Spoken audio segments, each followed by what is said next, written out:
So we're starting our narrative project. And we're writing our own story within 1 week, okay? So by Wednesday. So this is all our pre-writing work.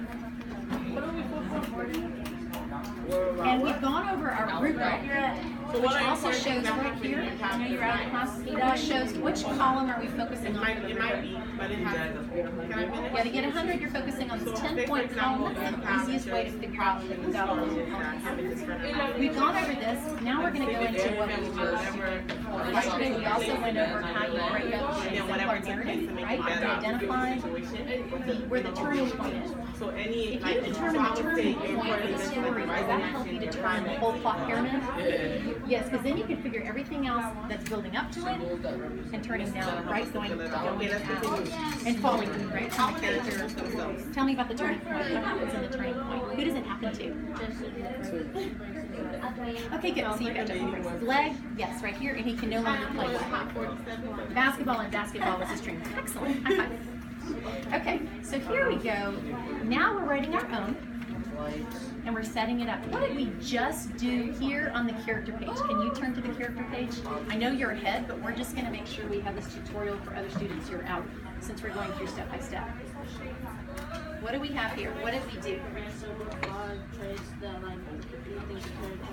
Good. We circled 5 traits that we thought the character had. Okay, so now we picked Junior out of Absolute True Diary, and we're writing an alternative ending, right? You picked Rowdy, you picked Junior.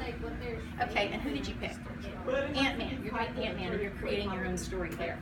So we picked our 5. Now what are we doing to find the dominant trait? This is the trait that stands out.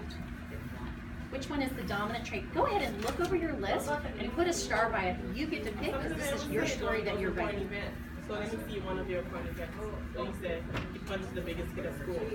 So maybe like so for example, after he does it. We've circled words, and then we're going to pick which one is the dominant trait. You know, whatever would be the what do you think for Junior? Very cool. Hopeful. Maybe something that someone said stands out.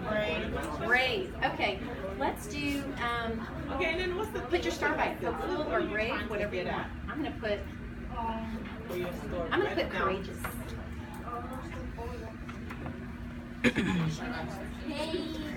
I'm going to put courageous for mine. Okay. Go ahead and star yours. Here you go. Well, it's kind of like the idea. Now, what I want you to do is go to the one you starred, put it in over here. On this graphic organizer, we're looking at this one now. Write in your dominant trait for that character. Go ahead and put it in. Which one did you star?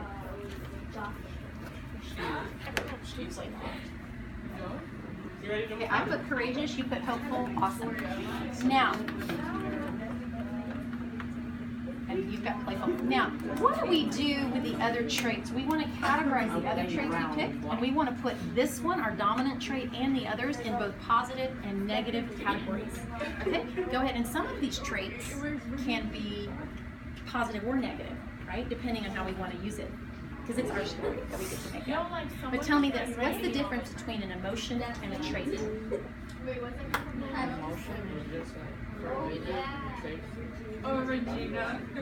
Yeah, so the trait is over a period of time, right? It's consistent. The emotion will be temporary. Very well done. Okay, Miguel. So go ahead and put your other ones here. Put your dominant trait, playful. That can be positive or negative depending on where you use it. Go ahead and put it in your...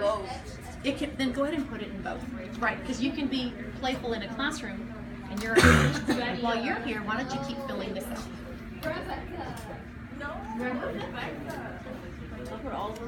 Yes, you want to go ahead and put at least 5. Tell me again. We're learning about a well-rounded character. How many traits does a well-rounded character have to have? At least how many? Actually, you can say 3 or more. 3 or more. A flat character has how many traits? You know that yeah, 0, 1, or 2, right? I just noticed all the character checks are circled. Come over here. They're actually positive and negative. Well, you can make it either way. That's the great thing. Okay, so here we go. Go ahead and put them in. So we're gonna, but for our story, we're gonna put 5 traits down. Okay? You know what? So use the list you've already got. It was her about me.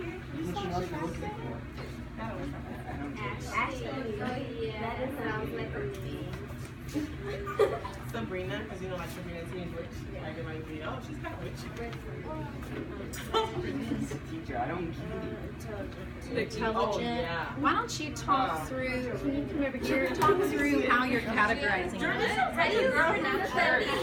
Like, Come on, because if you watch the movie Ant-Man, you can actually see how he acts during the whole movie. He is clever, intelligent in the way where he breaks into people's houses. Okay, so. He's clever and intelligent because he uses science to break into people's houses. Like usual people.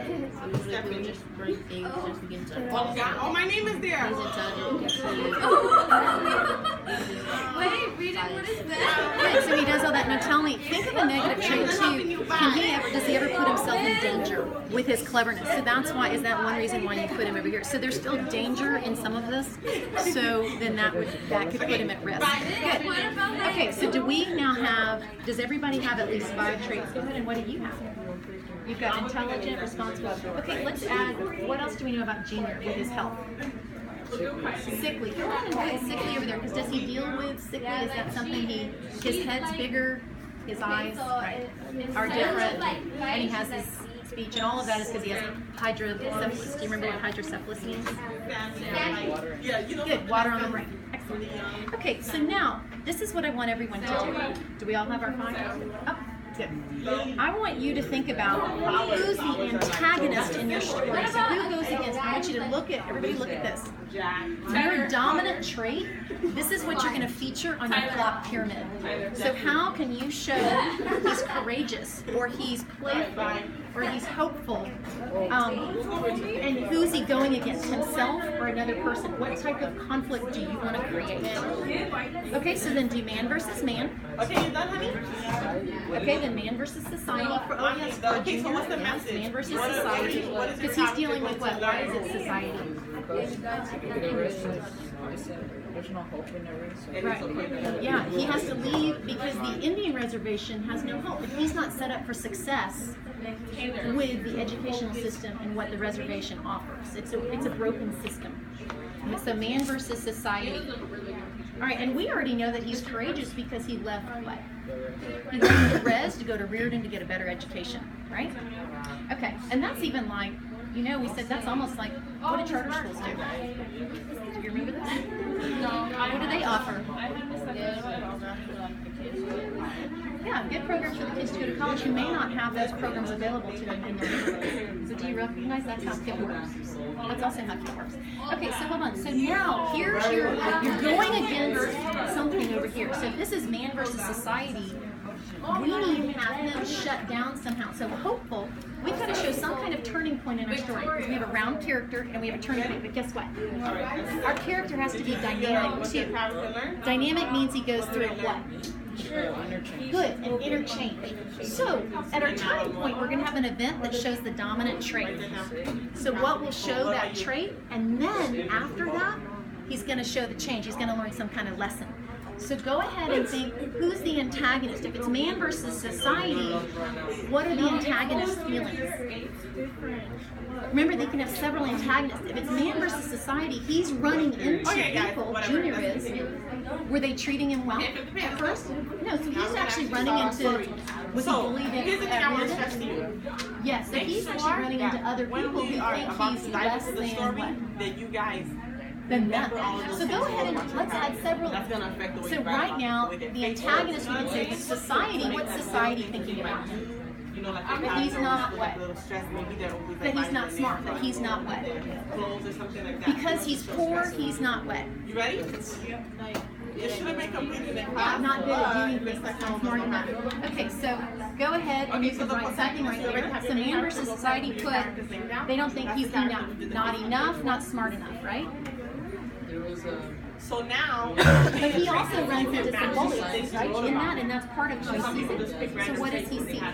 Right? So when people bully him at school, what does he in see? the end, he realizes that What do they do? If they bully him, what's going on? What are they thinking about him? Shouldn't focus on other people. That he's dumb and that he's not the same as them, right? So put those down. What are they feeling? And then look at the list. What are they feeling if they're bullying? What is someone feeling if they're bullying? Okay, mad, what else? Okay, anger, what else? They're trying to, do you know what else is there? If someone's bullying someone, do you know what the root of it is? The insecure. Yes! Insecure, mad at themselves. You just hit at the root of bullying. It means they're insecure. So put that. Okay, so people, what's the theme? Mad, insecure, and they need to show someone and put them in their place, right? Because they're insecure about something. Okay, so we've got an antagonist here. We've also got, he's dealing with some racist people. So right? if he's the one learning something about himself, if people should take his advice, and he learns. So this is what I want you to do next. Yeah. You don't even need to do your title yet. You've got this and this. Your dominant trait, I want you to go to right here. That was good. Now we're looking at dice. In the middle of this, dynamic. Dynamic means you start one way and you end another. So flip to this page. Maybe on your next one you could put shy. Maybe shy at first. Dynamic means we're going to put here our character. We have a turning point in the story. Is our character going to learn the lesson at the turning point? No. No, there's going to be an event. So let's put turning point in the story. Everybody put that right here. Turning point in story. It's an event. Put that down, please, right here in the middle. And this is important. You're going to feature the dominant trait here, which means it has to come into play. So now you put your dominant, so now you're going to create your scene around that dominant trait. Does that make sense? Okay, so I'm going to go back. Mine was courageous. So I have to show him becoming courageous. And to prove that he's courageous, right? So mine will be courageous. This is what he's thinking, right? What is yours? What is Ant-Man's?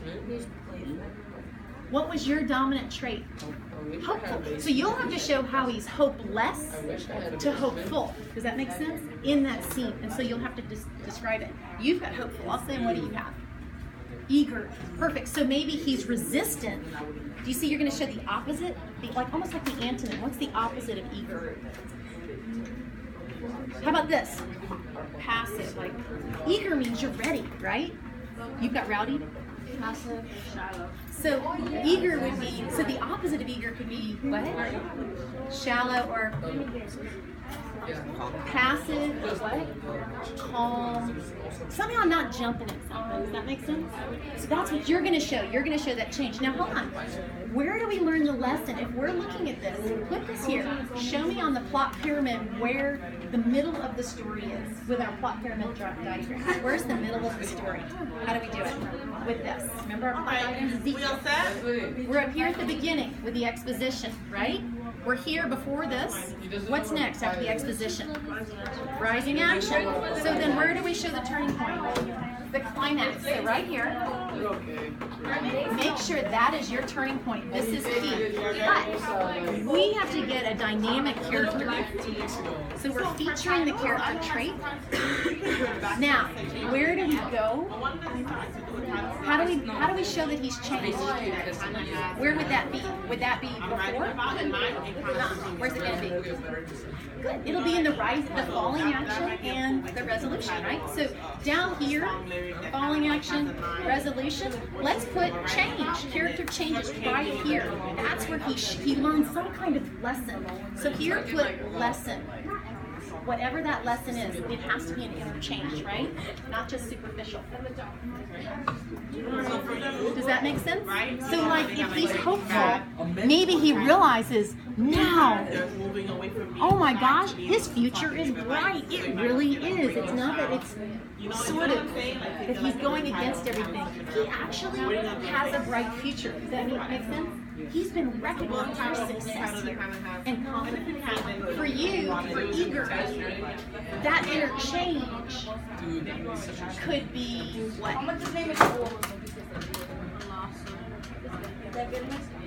Okay, we'll figure it out. This is the part you get to see. He could have a loss of life and then he's stepping forward. I love it. Look how your teammate helped him. Now this is the next thing. Watch.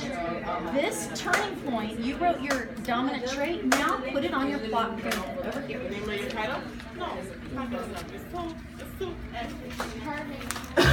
This scene, this turning point, you need to put your dominant trait where you show the scene that he